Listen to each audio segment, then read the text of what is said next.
Okay. Do you see my presentation screen? Yeah. Yes, brilliant. Good. So we already did a kind of an intro round. We have arrived. What's the agenda today? As always, we talk about new communities on the Arc. Then an introduction about the concept of what we explained today in terms of new developments. So what's new? And today, a bit special, we're going to have two main parts. One is about commons management and one is about class management. And we're going to do a Q&A after each part. And then we say goodbye for this month. So let's start. Who is new? We actually have no external community. The Arc lists currently 50 communities.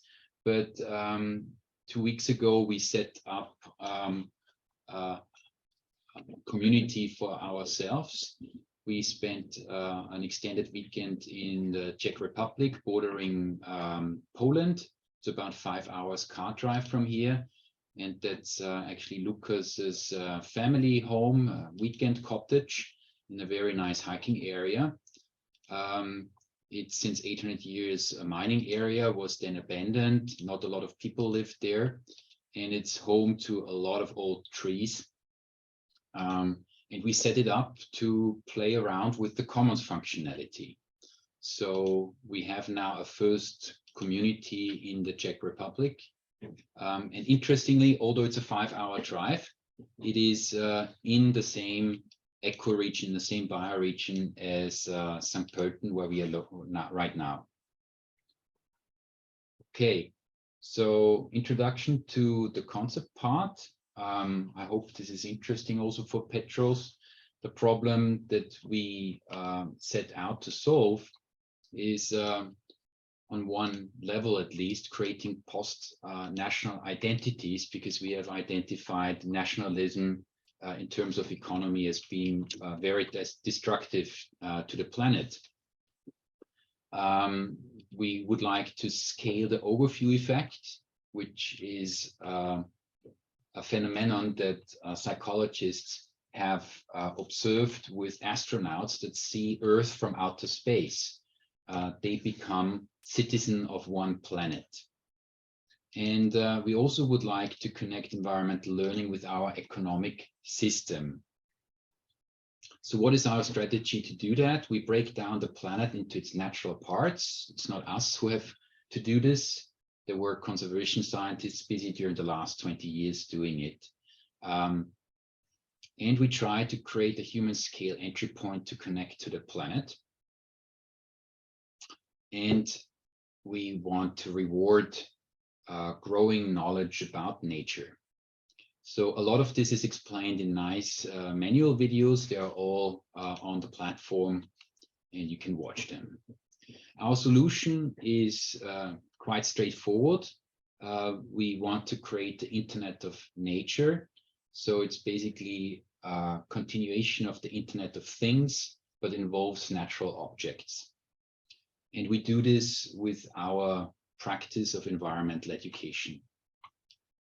The concepts that we explain today a bit more in detail are overlapping. So these 7 concepts are the foundation of the project. Today, we talk about the ecological project and the organizational. I hope it will become clearer in a bit.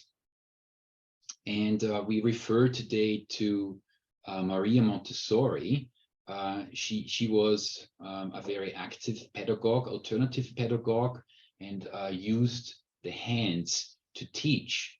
And she invented a method to teach the decimal system. So what you see here are the so-called color beds. They show 1, 10, 100, and 1,000. And I'm quickly stopping now the screen sharing. And hope that you see me on the screen. I bought a Montessori teaching material to exemplify this, because for many of us, the decimal system is already at very young age very clear, but a lot of children actually have problems with it. So what you do you see me? Mhm. Yeah. What you do is that you have this single cube. That's the one, and children can touch it. No, so this is a special form of intelligence. It's the kinetic or motoric intelligence. When teachers just show you on a blackboard, then what is challenged is actually a logical abstract intelligence. Many kids understand, but many actually don't. So by using the hands and really touching this object, you get a feeling this is one. Okay. Then Montessori introduced the 10. The 10 is a different object. It's a line. Okay. And children, again, through kinesthetic intelligence, it's a different area of the brain, understand, this is different from 1. It's 10 times the 1 decimal system. Then there comes the 100. The 100 is a sheet of 10 tens. And again, it becomes clear this is still kind of two-dimensional, no? But we have it here as an entire layer. And the fourth step is the 1000. It's 10 sheets. And suddenly you have a cube, like a really large cube. And if children touch this in this age between 6 and 8, maybe even earlier, you start with this teaching material at age 4.5, they become a kinesthetic, holistic understanding of the decimal system. They don't need an explanation about this anymore when they're 10 or 12, when it's really difficult. They have it already learned through their hand. So this is experiential learning hands-on in the literal sense, no, hands-on. And I'm going to share now again the screen. We apply the same concept in our method of environmental education. So in our method of environmental education, green steps and the overview effect, we have 5 such steps. We go outdoors and we identify old trees because they are almost permanently in our environment. 100, 200, 300-year-old trees almost always there. So this is the one. Then we combine those trees, maybe 5, maybe 10, maybe 15 into a route. And that's the same like the blue 10 that I showed you before. Then within a commons, we have several routes. Those routes make up a commons, so a small scale ecosystem that is usually about 100 square kilometers. That equals the red sheet, the 100. And then when children throughout their compulsory schooling have understood what the ecosystem of the commons entails, they venture out into the bioregion. And the bioregion you could conceive as the green cube that I showed you, the 1000. The planet is something huge, which we cannot really understand in a concrete way. It's a very abstract concept, and it's also difficult to really travel it. But on top, we have done a layer 5, which is the planet, consisting of many bioregions, 185.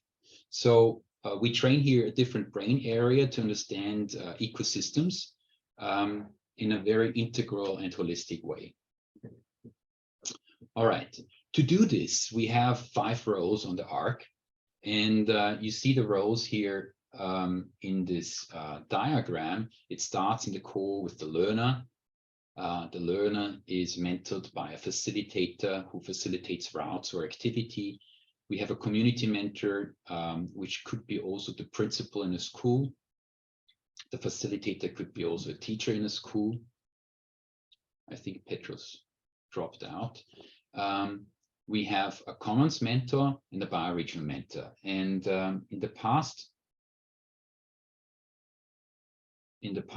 we introduced 3 user roles: the learner, who wants to connect with people and planet, the facilitator or teacher who supports learners to connect with nature, the community mentor who supports an entire community or a school as principal to connect with nature. The new roles that we have on the arc is the commons mentor, who can curate and moderate a local territory. Then we have the ecoregion mentor, who curates and moderates an ecoregion, and the bioregion mentor, who curates or moderates an entire bioregion. And bioregions are really, really large areas usually. Good. So what can the Commons Mentor do? Define and map a territory, review species and specimen entries. So this is curating a learning space. Then you can support communities, you can moderate a discussion. It's mentoring a learning space. Okay, now Lucas is going to show you how we have made this on the ARC. Right. So I'm gonna share my browser. Just a second. All right. Visible? Yeah. Cool.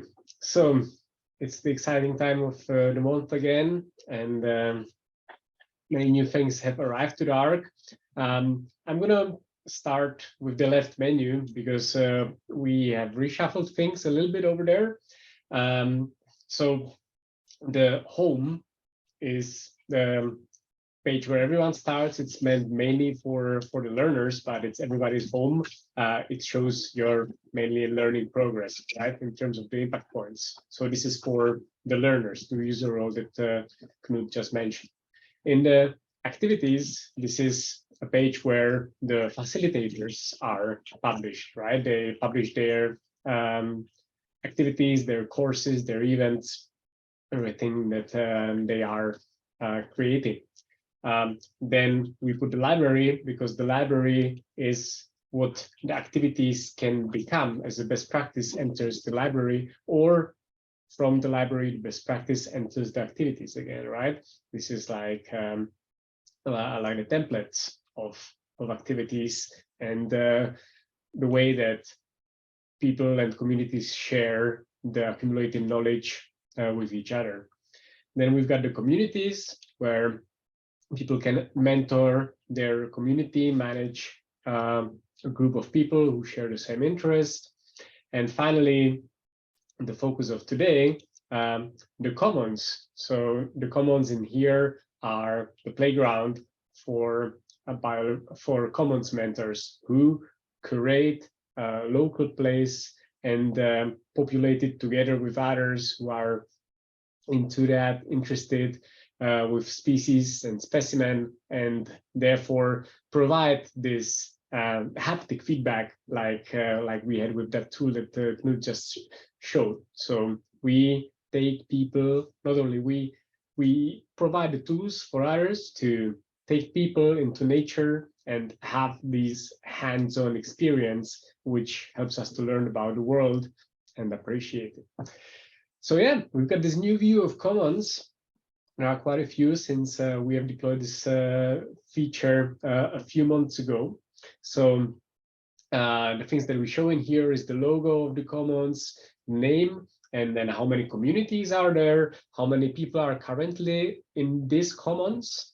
So as you participate in activities, you become an inhabitant or member of the commons, always just one at a time, depending on where you are. And the third number in here is how many specimen, how many local trees this commons has curated and which ecoregion it is in. So let's have a look at St. Pölten. Voila, a new place for the commons mentors to organize themselves and present themselves.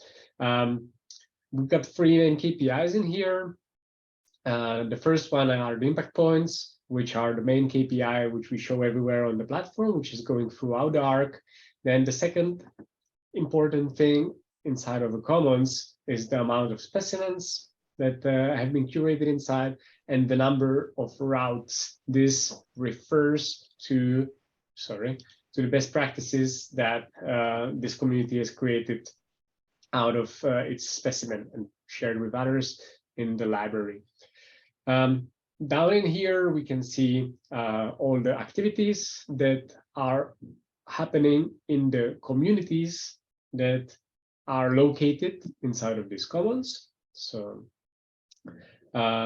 everything that you can participate in to get to know these commons a bit more. Then we can see all the communities that are located inside of these commons. So these are all the communities that can cooperate on curating and populating these commons on the platform. Then we see all the people who are in here, starting with the mentors. So these are the people who are taking care of these commons and create and moderate the specimens and species that are available in there. And later on, we'll be also able to moderate the discussion that will be happening in there. And then all the people who are currently located in these commons, so who have participated in activity in here. Last but not least, there is some space to present yourself with text and images. So an about card where you can describe what is this commons about. So in here we can see a map of St. Pölten and the map of the bioregions in here. Let me quickly show you, just for comparison, another commons, which is the Zlaté Hory commons that my cottage is located, where we have created a bunch of specimens and routes. So things that I didn't speak about yet is this location in here, where we can see the ecoregion, the bioregion, biome, and realm, where this commons is located. So again, bringing this terminology into our minds, so we are able to orientate ourselves not within the nation states, but within the natural features that define our environment. And then we can see all the species that are active in the ecoregion, then this commons is in. And then we can see all the specimens that have been curated in this space. Yeah, so that's it. If you have your commons, this is the way to edit it. In here, you can change all the information. And yes, that's it. Let's do a short Q&A in here about this functionality. Yeah. I actually have a direct question to Petros. Petros, are you here? Yep.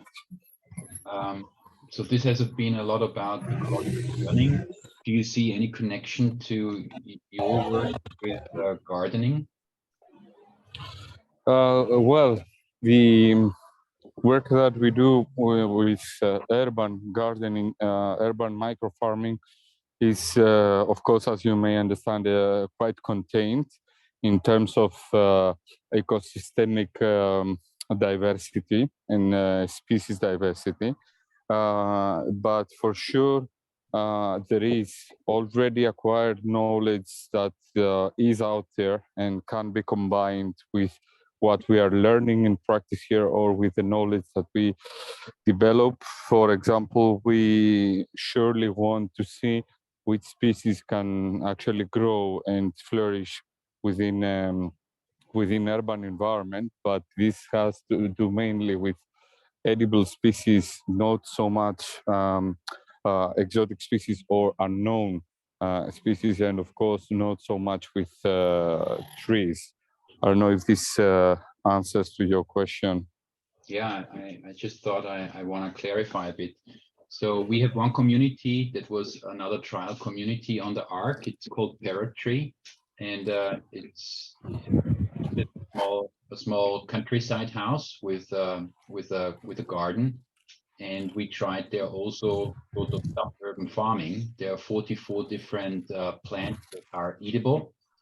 And what we always did when we had visitors is did a garden tour to understand which plants are known by our visitors. And that was one way to use the Ark as an educational tool in the environment of a garden. So it's not only working with trees, it works basically also with eatable plants. Okay, sounds super cool. Yeah, cool example. Yeah.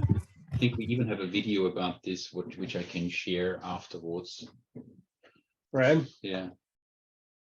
Good. Yeah, maybe I'm just going to mention in this Q&A that another element that we have already designed, but is not in here yet, is the communication inside of this page.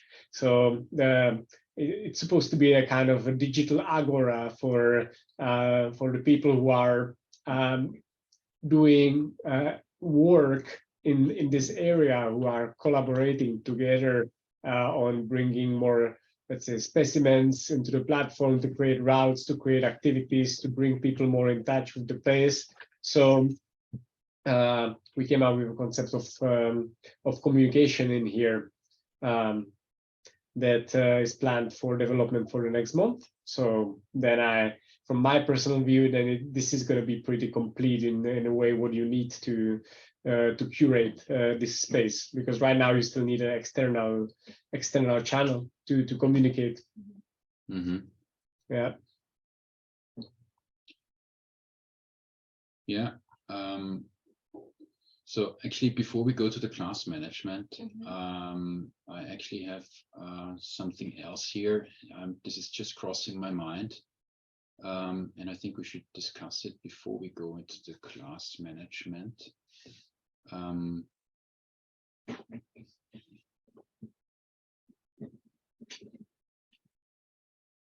Is how this could relate. I mean, Petros, you're definitely familiar with permaculture now. Yes, I'm a learner as we go, but I'm quite familiar with it. Yep. That's the thing with permaculture. We are always learners. So I'm just showing this slide because it maybe also makes this concept clearer. In permaculture, we think in zones. So zone 1 is usually the house, including maybe the front yard. It's what we visit daily. Then you have a zone 2, zone 3, zone 4, zone 5. What we explained today was rather an exploration of zone 3 to 5 and the learning that happens in this zone. But of course, you can equally create routes even within a house, indoors, where you have maybe a few herbs. If you have a more complex garden, you can do it in your front yard. And so considering this, basically this educational concept applies to all zones of permaculture. We merge the permaculture zoning into the way we structure learning.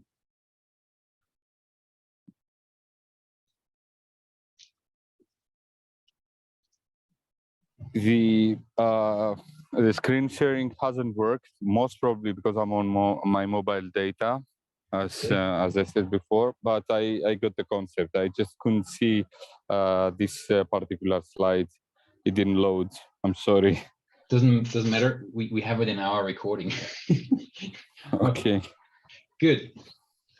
All right. Cool. Then I should probably continue with the second part of what's new this month. So I'm gonna share again, and that is the school class management. So let me share the window. Good. All right. So as one of the efforts for scaling and also to be in touch with the age groups which are the most susceptible to let's say to internalizing the knowledge that we are trying to communicate in here, and that we know is essential for us. We focus on schools. And until now, the platform was not really easy to use for schools, because it was meant to be like an event platform where you publish events online and you have people sign up, and then you manage them after they have signed up. It was not really convenient to do that in schools, because imagine you would always have to sign up all the kids into the activity. So we have brainstormed and came up with a new version of a community, which is a school community. And the difference between a normal community and a school community is that we've got classes in here. If your community is a school community, as the principal, so the manager of the school, you can create classes. And as you enter the class, you see a simple dashboard with some stats about what's happening in this class, what activities, how many there have been, how many there will be. You can create a list of students, which are then normal ARC users, and maybe when they grow up, they can take their profile with them with all the things they have already done in the school. And activities. So in here, we created a simplified way to create activities which are not asking for as many things as the normal activity would be asking. You don't need tickets, you don't need questions, you don't need things like that. But this is not what I'm going to show right now, because we don't want to create an activity from scratch. We want to utilize the best practice library, right? So with so many events in here in the library, you will probably not be creating new events from scratch that often. So let's say that we want to do a walk with the school in at the Viehhofner Sees in here in St. Pölten. So I'm going to select this best practice. I'm familiar with it, so I'm not going to go into details, but I can show you that there are 3 specimens along that route. So these are the specimens we're going to encounter when we go with the kids. So I'm going to go and I will create this activity. And inside of that school, I created the class of the elves, which we take care of together with Gloria. So I'm going to create the activity in there. And I'm going to select Gloria and myself as the facilitator. And then I only need to select the time. When is it happening? So Like in a minute. I'm going to put it, yeah, I'm going to put it a little bit in the future on the 19th of 19th Saturday at, I don't know, at 10 a.m. until 12 a.m. Yeah, I just need to select the location. So St. Pölten and the commons St. Pölten as well. And that's pretty much it. I don't need to do anything else in here. I'm gonna let's go next. Next, this is all pre-filled from the best practice. And I publish it. And then let's say that we have walked this tour together already, and Gloria will give it a try and award the impact points and the bioregional identity for this walk. Yeah. So So we had an amazing day out with the kids. It was really sunny, and actually, we spotted a bird, like a gray heron on the way. It was just on the lake. And what I'm gonna show, so now I will try to add this bird to the activity so that then you can give a bioregional identity to the kids.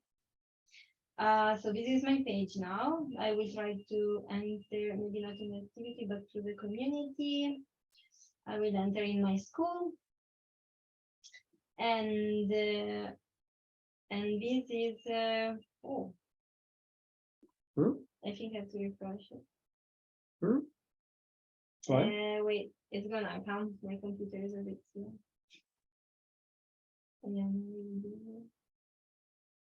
And no, Now you need to go into the class. okay. I'm going to do that. Good, thank you, Lucas. I mean, it's an experience with the art. I have never really used it as a teacher, so it's great to have somebody that knows how to use it. Okay, and then I will check into activities. Okay, it's here. Great. And now what I'm gonna do is edit.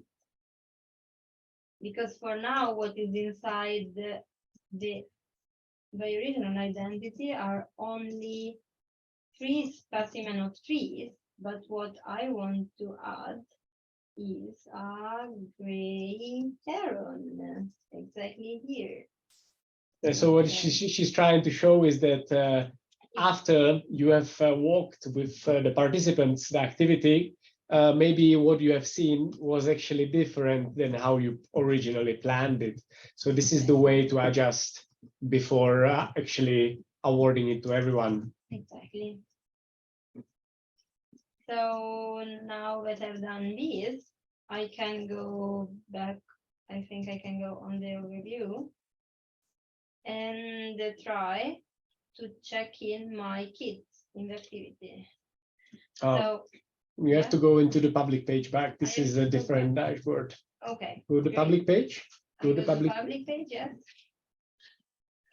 And then from here I can go into my the dashboard or Yeah. okay. Okay, good. So those are all the kids. I want to check in all of them. Oh, I did it twice. Okay, good. They were all present or somebody was missing? Do you remember, Lucas? Maybe I'll zoom in. Iris, I thought it was sick. It didn't come. Cool. And also this girl, she didn't come, Shanala. And so the impact points are going to the others. I am gonna award the impact points to all of them, which in this case are for botany, culture, and art and zoology. Yes. And then we will see by original identity. They are gonna get the heron that I just added plus the specimen. Award the eye. Oh, screen is working pretty cool. Okay, so I think, so what you would see now, if I open, for example, the Ina Zondoral, she has the gray heron and she has all the trees and all of them as the same. I think what I can also do is to deselect, for example, if this kid was, I don't know, going to a toilet when we saw a bird, I can also take the bird out. Yes, you didn't see it. Right. Yeah. So yeah, I hope that this helped you to see how this would be in the real world when the teacher is taking the kids out for an activity.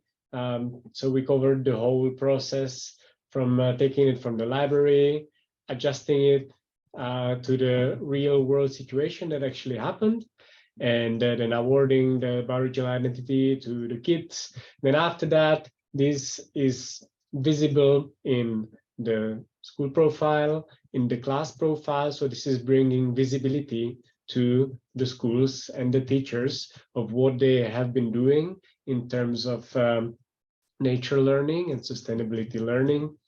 And this gives visibility to the parents, which they can maybe later on focus on these species and specimens with their kids later on and review. And last but not least, it gives people a big profile of what they have been doing, and they can review by themselves, and they can show it to anyone later on when they need to prove their skills. Yeah. Good. So that's it for today, I assume. Two quite important parts.